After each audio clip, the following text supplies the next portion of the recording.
current chairperson of the Environmental Awareness Network for Diversity in Conservation and is a member of the board of directors for the Children and Nature Network. He is a former gang prevention coordinator for the Boys and Girls Club of America. He is a founding member of the New York State Outdoor Education Association Diversity Committee and a member of the Association for the Protection of the Adirondacks. A friend and mentor to many youth from elementary school to college, his commitment to environmental awareness and efforts to create better alternatives for urban youth have helped countless youth to realize the connection between their actions and the quality of life in their communities. He has a mission to encourage a connection of youth to nature and to broaden the scope of their awareness and pursuit of green employment. Part of his approach is to take underserved youth on camping, boating, hunting, fishing, fly fishing, hiking, and skiing excursions, getting them involved in pursuits that take them outside and outside the often constricting worlds they live in. He is a graduate of the Leadership Training Institute of Hofstra College, New York, and is currently pursuing a course of instruction in environmental education and urban planning at the New York State Empire College. Brother Yusuf lives in upstate New York in the in the Albany Arbor Hill Historic Community. Living in walking distance from the Hudson River, you can often find Yusuf paddling his bright yellow kayak on the river or riding the bicycle path in partnership with his wife of 40 years. Without further ado, Brother Yusuf Burgess.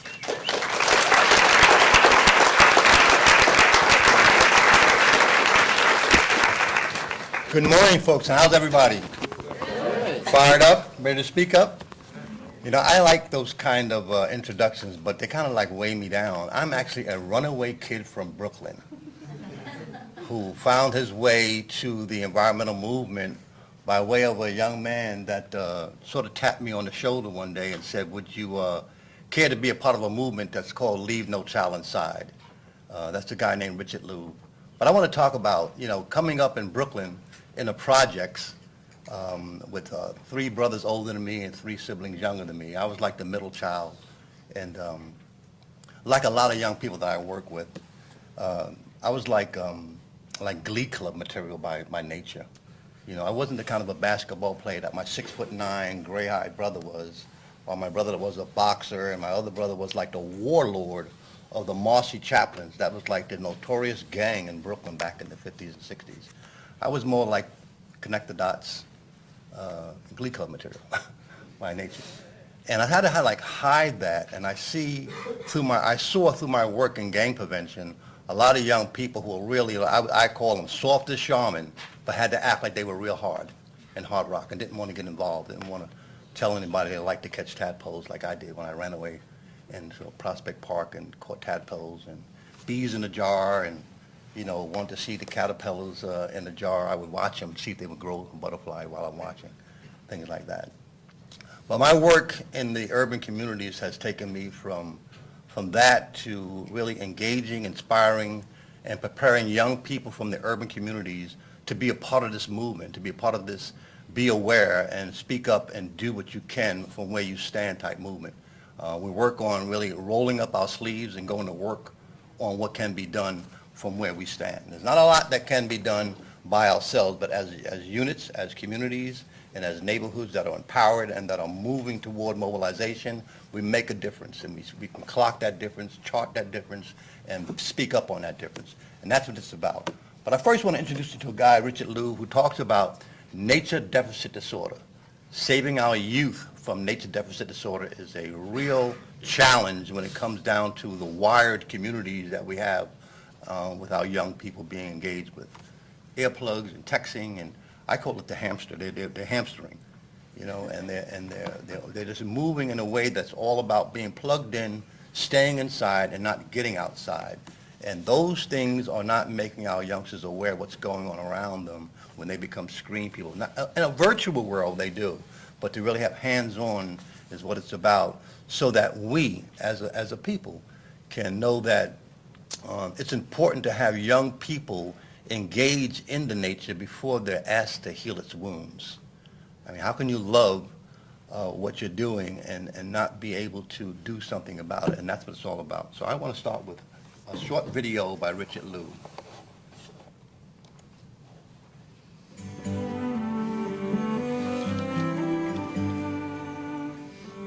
Do you still carry a place from your childhood in your heart? A hidden corner of your grandmother's garden, a clearing in the woods, a tree fort, or a stream filled with tadpoles and fish? Those fortunate enough to experience these children are likely to cherish those memories for the rest of their lives. But millions of children living in America today may never have the chance to create those memories. Fear of strangers and changes in our lifestyles are keeping our children indoors. This trend is something that alarms author Richard Louv, whose book, Last Child in the Woods, Saving Our Children from Nature Deficit Disorder, has become a bestseller. Louv's work has touched a nerve with people who realize that the ancient bond between children and nature has been broken. Well, for all of human history and human prehistory, children in their formative years have been going outside and spending much of their time either playing or working in nature. All of human history and prehistory. Within a matter of 2 or 3 decades, we're seeing the possible virtual disappearance of that kind of activity among kids. So it's in us, it's part of us. We're genetically wired to need nature. Beyond that, there's the issue just of wonder. Wonder is probably the most important word in Last Child in the Woods. That moment when you were 3 or 4 and went out into the backyard, maybe crawled out into the weeds and found a rock and turned it over and found that you were not alone in the universe. That moment of wonder, or when you went out in the woods and just listened to the leaves move, that moment of wonder is the source of all spiritual growth. How can we cut that off? How can we cut children off from that source of wonder? And we're in danger of doing that.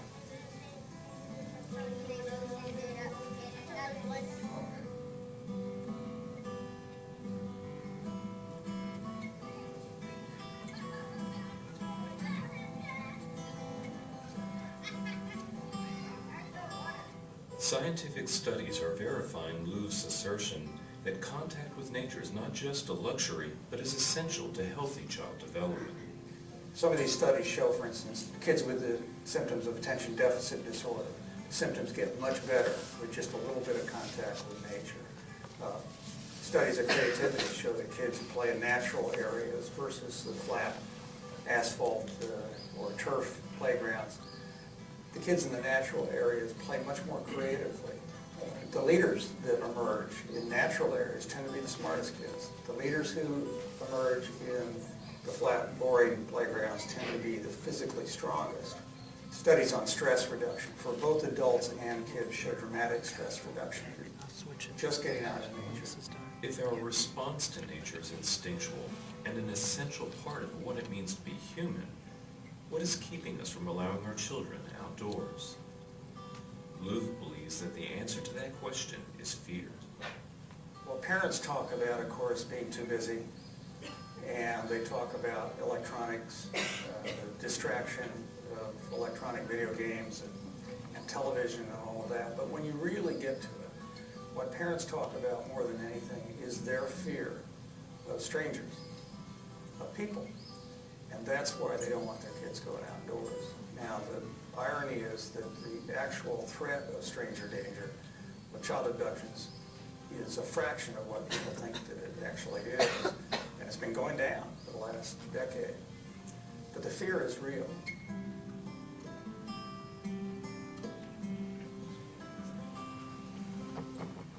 Yes, there is risk outdoors from strangers and others. Not as much as we think. Yes, there is risk from nature itself. There's also huge risk in raising a generation under virtual house arrest. Risk to their spirit, risk to their sense of connection to the earth, their sense of place, their sense of community. There's a risk to their bodies in terms of child obesity, their future health. That's a huge risk.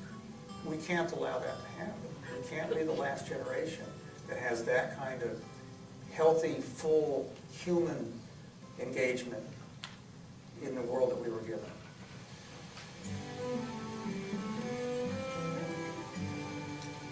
Even Even as adults, our childhood memories of experiences in nature pull at our heartstrings. Over 60 years ago, a young girl reminded us of the reasons why. The best remedy for those who are afraid, lonely, or unhappy is to go outside, somewhere where they can be quiet, alone with the heavens, nature, and God, because only then does one feel that all is as it should be, and that God wishes to see people happy amidst the simple beauty of nature. That young girl's name was Anne Frank.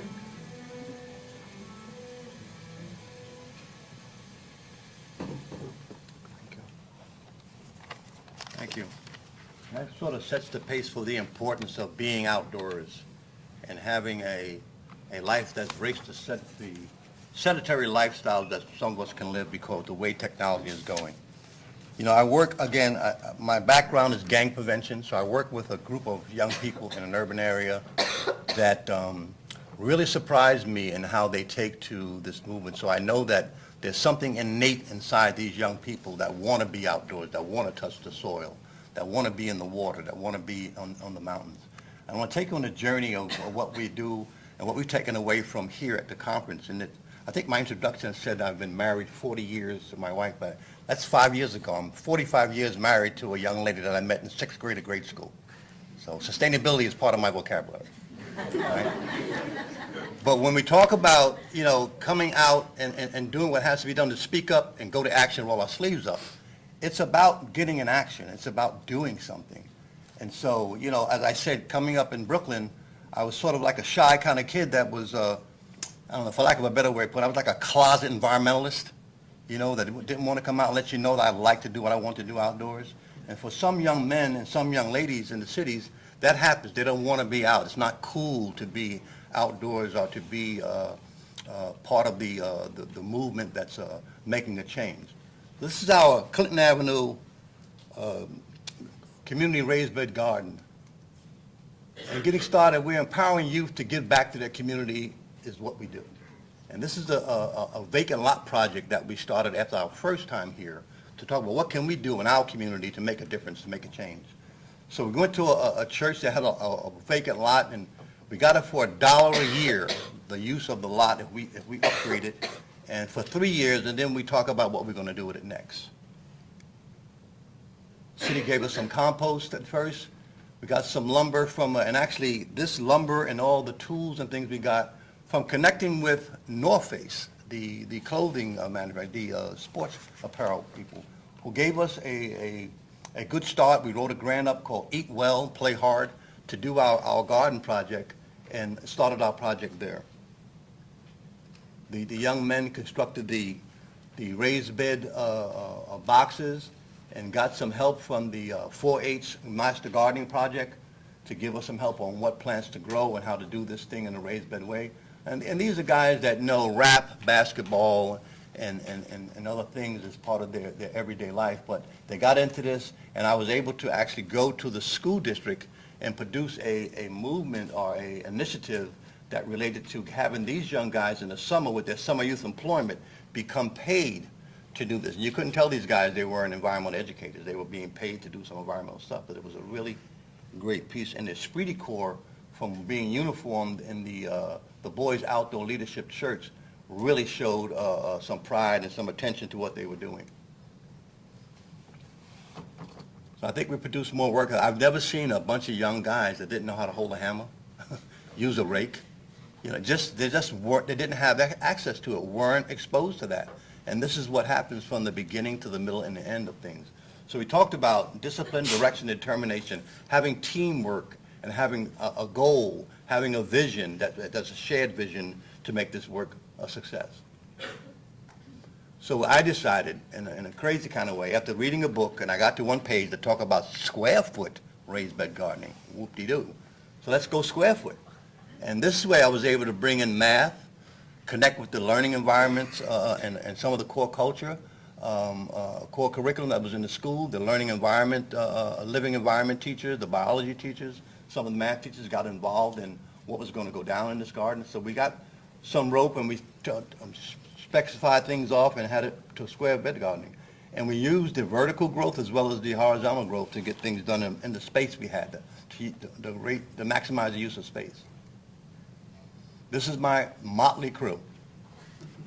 You know, some of them were there for the $7.30 an hour. Some were there to really learn.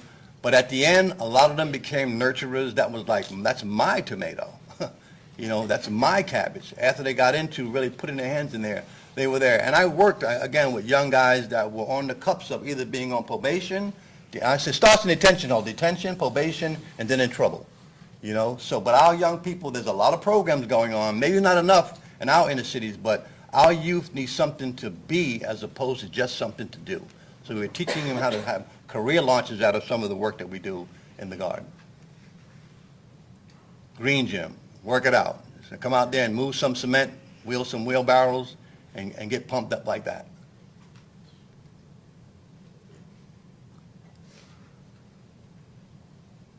So that's our community garden and playing a part of what they can do to better their own community and giving back. And then we got into like collaborations. My mantra is PPHP, partnerships, programs, hooks for the urban youths, and pipelines to entrepreneurship and higher education. How can I make this work lead you into something else? So networking is a big part of it. So I had the Albany Medical College network with me and my group, the Youth Adventure in Nature Network, which is part of the overall Children Nature Network. There are 72 grassroots programs, probably more than 72 now, grassroots organizations throughout the United States that make up the national and now international Children in Nature Network.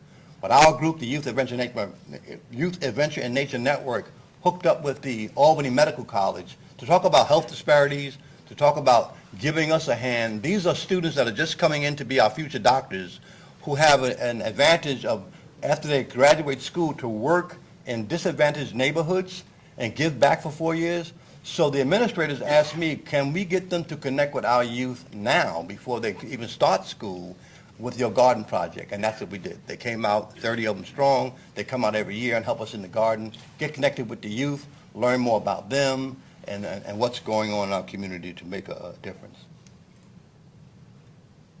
Again, programs, partnerships, and pipelines. So I went to a place in Jersey. Johnson & Johnson had a composting bin that they allowed me to take the specs back and build it. And this is vermicomposting. And there's a young man, local guy, that I hooked up with and got him to show me how I can help him put together this compost bin that deals with, I think there's a light on this, isn't it? That deals with taking our school cafeteria food and food that's compost, putting it in the first bin. The second bin, we have about 1,000 red wiggle worms. And the third bin, we're looking to this year put up a solar panel that would heat that up, and then the compost goes back into our raised bed garden plots.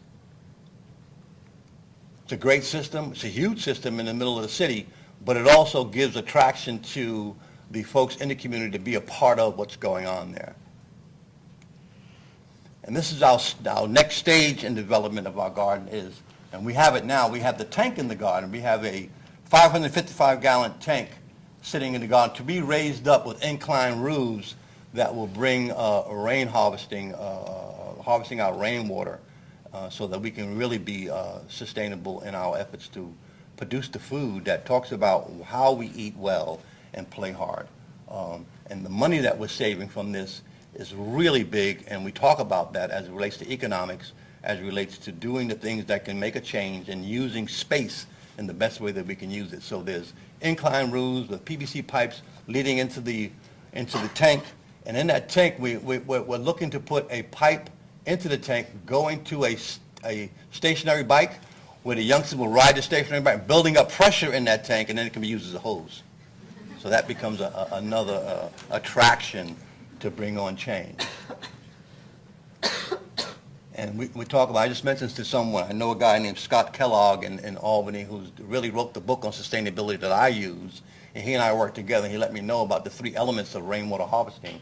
And so we talk about that. So it becomes a learning and teaching outdoor classroom that we're working with in this garden. And the young people are really working with it. They're getting service learning credit hours for this and doing a lot to engage their families, their friends, and what they're doing. One of the key pieces that I have about the harvesting is that We believe that empowering youth and adults to take part in their local food systems can create change that will systematically improve the way that we eat and turn our health and well-being as a whole.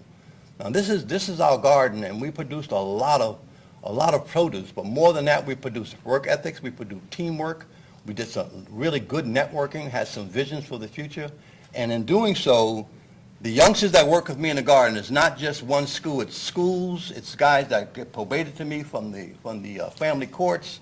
It's me working with a group homes and bringing those youngsters together with advanced placement students, students that have been with me since third grade of grade school, and I'm not going to time myself, but I've got some students that have been since third grade of grade school that are now in second year of college, still come back and work with me in the garden as volunteers and do what they have to do. And so we reward them. And this is our Eat Well, Play Hard program. We reward the folks that give time and volunteer time to the garden with our second part of our program, which is Play Hard. And we like to play hard. I like to play hard. And so we try to model that. And this is canoeing on the Harlem River. Who would think that a runaway kid from Brooklyn would be canoeing in 10-man canoes? These are 24-foot canoes by the Wilderness Inquiry from Minnesota, who gave me the connection to be at the Harlem River with 35 young people and do some canoeing on the Harlem River. Ice fishing. The only situation with ice fishing that my young men had was, Yusuf, it's too quiet out here. It was like too quiet for them. Other than that, they were fine. And believe it or not, I'm not going to label them, but one of these youngsters in here was told to me by his teacher and his mom, he has a crazy set of attention deficit disorder. And I said, he had nothing to pay attention to. He was fine right here ice fishing and looking to catch something. And when they caught something and bagged one of those fishes, they were elated. Our outdoor team, our boys' outdoor leadership team, they call them BOLT. They're having work ethics, but they're having fun in doing it. So it's fun, safety, and learning. That's our mantra when we're out there. And they have a way of saying bad, better, best. We never let it rest till the bad is better and the better is best. That's the way they roll when they're out there working. So they're in a happy mode, but in a working and productive mode as we're doing it. My ski team, downhill skiing. I started skiing when I was 50. You can't get me off the slopes now. You know, and we ski with a group called the Nubian Empire Ski Club. And their sign as African-American Latino skiers, their call sign on their hats and on their logos on their back says, "Who says we don't?" So we're out there. We're on the slopes. The Xbox detox. If I can get a kid out in the wintertime away from his Xbox, he's detoxed. Safe to assume I can get him to camp in the summer. So it's about getting him out in the wintertime as well. Now, fishing. Nearby nature is real important to teach our young people that we don't have to go to Yosemite to be in nature. I think they have to plan a trip and have all the Reeboks and all the other camping Coleman and things to go out there. We can put plastic bags on our shoes and go out in the water if we need to. You know, but we did some nearby fly fishing in Washington Park, and then we just went to the west branch of the Osable River right here with a group of kids fly fishing. There's some regular fishing there, but to get them hooked in not just the fish, but into being outdoors and to having the fun, safety, learning be a part of their language. And also the idea of there's a beginning, a middle, and an end to a process. Some of our youngsters know that there's Google. There's ask.com. There's other things. There's no beginning, middle, and end to things because they're on a virtual screen life as opposed to knowing that they have to get their worms, knowing that they have to be safe, be separate from the next guy fishing next to you. This young man that caught that trout at the Osable River was downstream after having his classes about the ecology of a trout stream. He didn't feel any bugs biting him. And so he said, I'm not going to, and he was around a crowd of guys there. Everybody's looking to catch a fish and casting. And he got away from the crowd and walked upstream and said, when the bugs started biting me, he said, it was safe to assume that there would be trout here because that's what they're coming after. And he went away from the crowd and was able to bag one. So he did some critical thinking, some problem solving, and so a lot of stuff happened with him by having the quiet time to be out on the Osable River with a fly fish rod in his hand. And what I do in the summertime is send my young men on the Clearwater, which is the floating classroom on the Hudson. They sail for 3 days. I put them on in Albany, and I pick them up 3 days later down at the 179th Street boat basin in Manhattan. And all 3 days they camp out and get empowerment talks, campfire talks. And this is when you could tell the guy that was the hard rock back on the corner, and he was holding a block down, but he was afraid to put a night crawler on a hook, you know?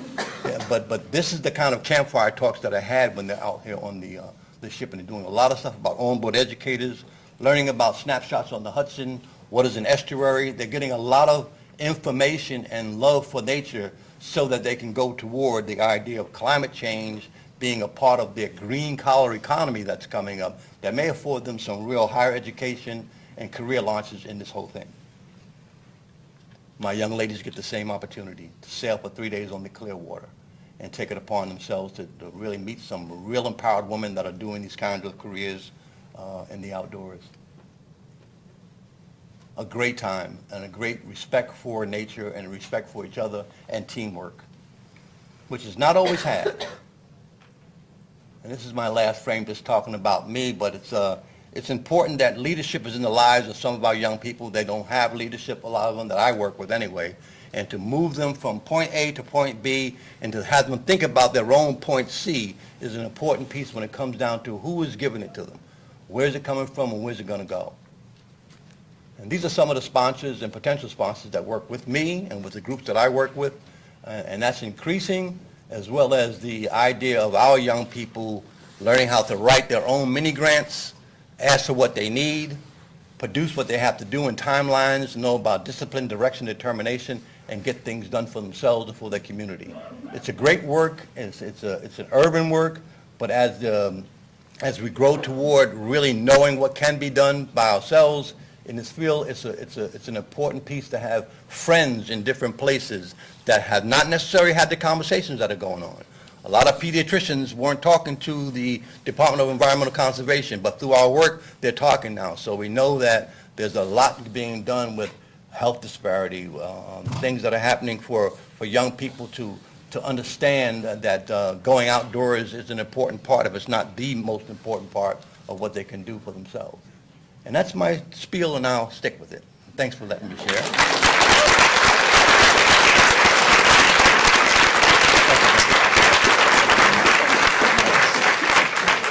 Thanks, Brother Yusuf, a long time and dear friend. So we're going to get ready in just a minute to go into break.